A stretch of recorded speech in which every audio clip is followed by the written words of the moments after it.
मैं ये चाहता हूं कि निकाह की जरूरत और अहमियत के हवाले से अगर आप रोशनी डाल दें कि आप इसे कैसे देखते हैं तो बहुत अच्छा होगा, नाजरीन के लिए कि डिस्क्राइब हो जाएगा मौजूद। आऊज़ु बिल्लाहि मिनश्शैतानिर रजीम, बिस्मिल्लाहिर रहमानिर रहीम। अहमियत तो उस हदीस से अंदाज़ा किया जा सकता है जो आपने इंट्रो में जिक्र की कि नबी करीम सल्लल्लाहु अलैहि वसल्लम ने फरमाया कि निकाह मिन सुन्नती फमन रग़िबा अन सुन्नती फलैसा मिन्नी, कि निकाह मेरी सुन्नत से है, जो मेरी सुन्नत से बेरग़बत हुआ वो मुझसे नहीं। इस पे इजहार नाराज़गी फरमाया। और ये बुखारी के हदीस के मुताबिक 3 सहाबा थे जो उम्महातुल मोमिनीन में से किसी के पास हाजिर हुए और उन्होंने आके नबी करीम सल्लल्लाहु अलैहि वसल्लम के घर के आमाल के बारे में पूछा। तो इनको वो हल्का सा गुमान हुआ, तो आपस में कहने लगे कि हमारे नबी तो मग़फ़िरत शुदा हैं, आपके लिए तो ये भी अमल बहुत है। अब इन्होंने आपस में कहा, एक ने कहा कि मैं सारी रात सोऊंगा नहीं, दूसरे ने कहा कि मैं दिन में हमेशा रोजे रखूंगा, तीसरे ने कहा मैं शादी नहीं करूंगा। जब नबी करीम सल्लल्लाहु अलैहि वसल्लम को पता चला तो फिर आप तशरीफ ले गए और आपने फरमाया कि तुमने ऐसा ऐसा कहा है। फिर जो शादी वाले थे उनको खास तौर पे मुखातब करके सरकार ने ये जुमला इरशाद फरमाया। इससे पता चलता है कि सरकार नाराज होते हैं अगर कोई निकाह ना करे। और इसकी तशरीह तौदी ये है कि अगर एक इंसान नॉर्मल हालत में है, यानी अगर निकाह ना करे तो जिना की तरफ या किसी और गलत काम की तरफ नहीं बढ़ेगा और हुकूक ज़ौजियत अदा कर सकता हो, ना नफ़ा अदा कर सकता हो, उसके लिए ये फरमान है। उसके लिए निकाह सुन्नत मुअक्कदा है कि अब वो खामखा ताख़ीर करेगा तो गुनाहगार होगा। और अगर कोई किसी को गुमान है कि शायद मैं जिना में पड़ जाऊं निकाह के बगैर, या यकीन है, तो फिर ये वाजिब और फर्ज के दर्जे में चला जाता है। और ऐसे हजरत अब्दुल्ला बिन मसूद रदी अल्लाह तआला अन्हु फरमाते हैं कि हम नौजवानों का गुरूह नबी करीम के पास हाजिर हुआ तो सरकार ने हमें देख के इरशाद फरमाया कि या माशर शबाब मन इस्तताअल बाअता फलियतज़व्वज, तुम में से जो निकाह के का सब सामान ना नफका वगैरह या कुछ माल रखता है उसे चाहिए कि वो निकाह कर ले। फ़इन्नहु अग़द्दु लिलबसर व अहसनु लिलफर्ज, क्योंकि ये निगाहों को झुकाने वाला और शर्मगाह की हिफाजत करने वाला है। और फरमाया जो ऐसा ना कर सके तो फिर वो रोजा रखे, फ़इन्नहु लहु विजाउन, क्योंकि वो इसकी ख्वाहिशात को तोड़ देने वाला है। यहाँ मैं एक ये नुक्ता ये गुजारिश करूंगा, इसका मतलब ये हुआ कि शर्मगाह की हिफाजत और निगाहों का झुका होना ये नबी करीम सल्लल्लाहु अलैहि वसल्लम की बारगाह में बड़ी अहमियत का हामिल है। और उसके लिए एक तरीका यह बयान फरमाया कि इंसान निकाह करे। और इसमें ज्यादा तवज्जो वाली बात यह है कि निकाह करने के बाद भी अगर कोई शरारतों से बाज ना आए, ठरकी किस्म का, तो यानी निकाह तो इसलिए रखा था कि निगाहें झुक जाएं, सतर की हिफाजत हो, और कोई निकाह करके भी शरारत में लगे तो इसका मतलब उसने तो इसको तबाह कर दिया। और नबी करीम सल्लल्लाहु अलैहि वसल्लम का फरमान ज़ीशान है, जिसने निकाह कर लिया उसने अपने आदे ईमान को महफूज कर लिया। बाकी आदे ईमान के बारे में अल्लाह तबारक व तआला से डरता रहे। इसका मतलब है कि निकाह जो है, निकाह ये हमारी निगाहों की हिफाजत करेगा, सितर की हिफाजत करेगा, हमें गुनाहों से बचाएगा, इससे तवालुद व तनासुल होता है, सरकार की नस्ल आगे बढ़ती है, हमें तरबियत का मौका मिलता है, हम अच्छे अफराद तैयार करते हैं, इस्लाम को तक़वियत मिलती है, मुल्क को तक़वियत मिलती है। और ये सिलसिला जब चलता रहेगा तो इंशाअल्लाह बरोद क़यामत नबी करीम सल्लल्लाहु अलैहि वसल्लम अपनी उम्मत की कसरत पर तमाम नबियों पर फख्र फरमाएंगे। अच्छा हजरत, ये फरमाइएगा मुफ्ती साहब कि निकाह क्या सिर्फ ईजाब व कबूल का नाम है या बाकायदा इसके तकाजे हैं और कुछ जिम्मेदारियां हैं कि जिन्हें पेश नजर नहीं रखा जाता, क्या फरमाइएगा? देखिए, कुछ तकाजे तो ऐसे होते हैं जो किसी अमल के या किसी चीज के मारिज़ वजूद में आने के लिए जरूरी होते हैं। उस एतबार से देखा जाए तो उसमें वो ईजाब व कबूल है, और अगर महर आपने मुकर्रर किया है तो बवक्त कबूल उसका जिक्र लाजिम होता है। इस तरह गवाहों की मौजूदगी, इससे एक निकाह तो मारिज़ वजूद में आ जाता है। लेकिन ज़रूर निकाह करने से पहले लड़का हो लड़की हो, बल्कि उनके ख़ानदान वालों को मकासिद निकाह को भी अपने पेश नज़र रखना चाहिए। जहाँ मकासिद निकाह में से निगाह की हिफाजत है, सितर की हिफाजत है, इसी तरह एक औरत को प्रोटेक्शन हासिल हो जाती है, वो खर्चे वगैरह नान नफ़क़े से बिल्कुल बेफिक्र हो जाती है, शौहर की जिम्मेदारी बढ़ जाती है, ऐसी औलाद हासिल होती है, तवालुद व तनासुल भी इसके बुनियादी मकासिद में से हैं।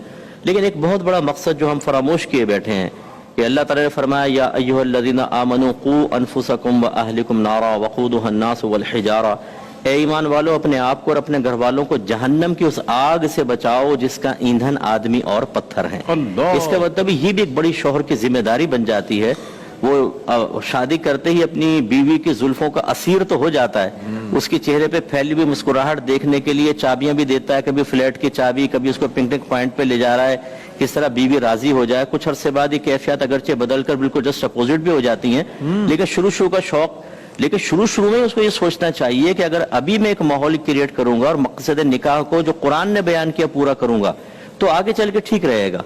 शुरू में बीवी को राजी रखने के लिए, ससुराल को राजी रखने के लिए उनकी बहुत सारी नाजायज ख्वाहिशात को मर्द पूरा करता रहता है। जी। इसके बाद जब उसको एहसास जिम्मेदारी होता है, और वो भी मैंने अक्सर ये देखा है कि जब नुकसान होता है, बीवी ने किसी मेल कजन से मुस्कुरा के शादी में बातें कर ली, इसने देख लिया, अब वो गैरत जाग गई, तुम्हें पर्दा करना चाहिए, तुम गैर मर्द से बात कर रही थी, और तुम जो अपनी कजन से पर्दे के पीछे बात कर रहे थे, टेंट के पीछे, वो फीमेल कजन से, वो सही है, वो भी गलत है और वो भी ठीक नहीं है कि उसमें भी एहतियात करनी चाहिए। लेकिन अब क्या है, अब वो तुम ये नहीं करो, वो नहीं करो, वो नहीं करो। आपने ना दीन सिखाया, क्योंकि जहन्नम से रोकने का घर वालों का मतलब क्या है, बचाने का, कि उनको इल्म दीन सिखाएं, फर्ज उलूम सिखाएं, उन्हें नेकी का हुक्म करें, उन्हें बुराई से रोकें। और इसके लिए जैसे आतिफ ने कहा कि जब नबी करीम सल्लल्लाहु अलैहि वसल्लम ने दीनदार बच्ची से निकाह का कहा, अगर आपका एक दीनदार घराना है, फौकत तो सबको देनी चाहिए, लेकिन जब आपका जहन है कि मैं एक दीनदार लड़की लेकर आऊं या मेरे घर में एक दीनी माहौल हो, तो उसी किस्म की लड़की लाए ना। फिर आप एक बेपर्दा लड़की से उसकी खूबसूरती की वजह से निकाह कर लेते हैं, अब आपकी जिम्मेदारी है उसको पर्दा करवाना, क्योंकि यह मर्द पे लाजिम है हुक्म देना। अब आप कहते हैं तुम स्ट्रिक्टली पर्दा करो, वो आदी नहीं है इसकी, उसमें फाइट शुरू हो जाती है। तो खुलासे कलाम यह है कि बहरहाल शौहर को अपनी बीवी को सबसे पहले तो ये देखना चाहिए उसको अकीदे उसके ठीक हैं कि नहीं। अकीदा ठीक से मुराद ये नहीं है मैं कह रहा हूं कि आप किसी दूसरे मकतबे फिक्र से निकाह करें, और मैं कोई ये फिरके वाली बात नहीं कर रहा हूं, इसमें मैंने बड़ी टूट फूट देखी है। जो आपके स्कूल ऑफ थॉट है उन्हीं से आप निकाह करें, वरना आगे चल के फाइट होती है। एक कहता है मैं ये अमल करूंगा, दूसरा कहता है शिर्क और बिदअत है, वो कहता है मैं ये करूंगा, वो कहती है ये तो गलत है, और इससे फिर तकसीम हो जाता है, बच्चों की भी जहन मुंतशिर हो जाते हैं ननियाल ददियाल में जाके। तो पहली बात तो ये, लेकिन मैं जो कहना चाह रहा हूं ये कि अगर एक लड़की है मुसलमान घराने में पैदा हुई है और वो घराना सही वाला अकीदा है, लेकिन चूंकि हम अकीदा सिखाते नहीं है, नतीजा निकलता है बाद औक़ात फाइटिंग के अंदर या औरतें आ गई और देखो मेरी सास कम वक्त मरती भी नहीं, जिंदगी हराम कर रखी है। अब वो हमदर्दी में कहेंगे हाँ ये अल्लाह ने पता नहीं तुम पे क्या जुल्म कर रखा है, वो भी गई, दोनों गई, ईमान खत्म। इस तरह तकदीर के ऊपर फरिश्तों का मजाक उड़ाना, फरिश्तों को बुरा भला कह देना, ये शौहर की जिम्मेदारी है ना। फिर अहकाम शरइया अमलिया सिखाना। एक दफा अपनी बीवी से क्वेश्चन तो करें कि तुम्हें कपड़े पाक करने आते हैं, तुम्हें पता है कि नजासत गलीजा क्या है, खफीफा क्या है, तुम तो सारे उठा के वॉशिंग मशीन में डाल के धोकर और गैर शरई तरीके से उनको सुखाकर इस्त्री करके मुझे पहना के जुमा भी पढ़वा रही है और ईदैन भी, ना जुमा हो रहा है, ना ईद हो रही है, ना नमाज हो रही है, नापाक कपड़ों में कहाँ होगी। और ये पता ही नहीं है। जब मसले सीखेंगे तो पता चलेगा कि ओहो हमारे घर में तो अरसे दराज में नजासत गलीजा वाला लिबास पहन के नमाजें पढ़ी जा रही हैं।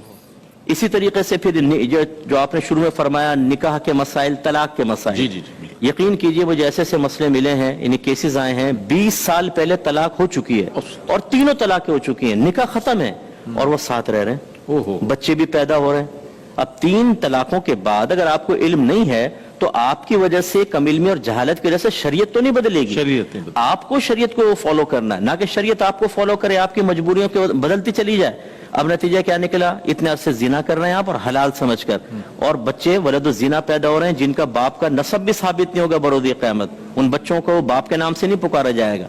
लेकिन ये कम इल्मी और जहालत, तो ये नतीजे क्यों निकल रहा है। इसी तरह सगीरा कबीरा गुनाह, खानदानों की इज्जतों की बात आ जाती है जनाब, हमारा खानदान बदनाम हो जाएगा अगर हमने ये डिक्लेयर कर दिया तो। इसलिए ये बहुत सारे आपने पहले भी फरमाया था, इस हवाले से मैं चाहता हूँ मजीद इसको आप... हाँ नहीं देखे, अब यहाँ की बदनामी मोल ले लें या आखिरत की बदनामी, वहां पे अगर जहन्नम में डाल दिया जाएगा तो फिर इस आरजी और झूठी इज्जत का फायदा क्या है। सही। एक मैंने मसला बयान किया अहकाम शरीयत में कि अगर शौहर से बाद औक़ात अल्फाज निकल जाते हैं और वो बज़ाहिर तलाक के भी नहीं होते लेकिन तलाक हो जाती है और बाद औक़ात उसमें तो नीयत का भी दखल नहीं होता, ऐसा होता है। वो कुछ अल्फाज जिक्र किए तो एक शौहर ने कॉल की मुझे अमेरिका से, वो कहने लगा कि जी मुझे तो मेरी बीवी ने अंदर से कुंडे लगा लिए, कहती है चले जाओ जब तक मुफ्ती साहब नहीं कहेंगे मैं तुम्हें करीब नहीं आने दूंगी। कह रहे भाई आपने क्या कह दिया है। फिर ज़ौजा को मैंने लिया, उसको लाइन पर पूछा तो उन्होंने बताया इन्होंने एक वक्त में ऐसे अल्फाज कहे थे, मुझे खौफ महसूस हुआ कहीं मेरा निकाह तो ब्रेक नहीं हो गया, इसलिए मैंने इनको मना किया। वो शुक्र है नहीं हुआ था। तो मैं ये समझाता हूँ कि देखें शौहर की जिम्मेदारी है, और खुलासे कलाम ये है कि शौहर की जिम्मेदारी है वो खुद इल्म दीन सीखे, उसके तकाजे के मुताबिक अमल करे, क्योंकि कल बच्चों की तरबियत करनी है और तरबियत 3 चीज़ों से होगी। साहिब इल्म होना चाहिए, खुद रोल मॉडल होना चाहिए, और जो शरीयत का तकाजा उसके मुताबिक तरबियत करनी चाहिए। ٹھیک۔ یہ تین چیزیں باپ کے لیے ضروری ہیں. اس کے بعد پھر وہ گھر والوں کو دین سکھائے, نیکی کا حکم کرے, برائی سے روکے. یہ نکاح کے بڑے مقاصد میں سے ہیں. جو نہیں پورا کرے گا, آپ کے نبی نے فرمایا کلکم راعین وکلکم مسئول عن رعیتہ, تم میں سے ہر شخص نگہبان ہے, اس سے اس کی رعایا کے بارے میں برود قیامت کوسچن ہوگا. اور مرد کے بارے میں فرمایا مرد اپنے گھر والوں پر حاکم ہے, اس سے اس کی بیوی بچوں کے بارے میں برود قیامت کوسچن ہوگا. اس لیے یاد رکھیں, یہ چائے مل رہی ہے گرم گرم, سحریاں مل رہی ہیں, افطاریاں مل رہی ہیں, کپڑے استری شدہ مل رہے ہیں, سیڑ بن کے بیٹھے ہوئے ٹانگ پر ٹانگ رکھ کے کہ حکومت مل گئی صاحب, بیوی کام کر رہی ہے. لیکن بروز قیامت یہی بیوی سامنے کھڑے ہو کر کہے گی اللہ تعالیٰ اس سے حساب و کتاب لے کہ اس نے اپنی ذمہ داری پوری نہیں کی تھی. اس کے لیے بھی تیار رہیں. بہت بہت زبردست, بڑی رہنما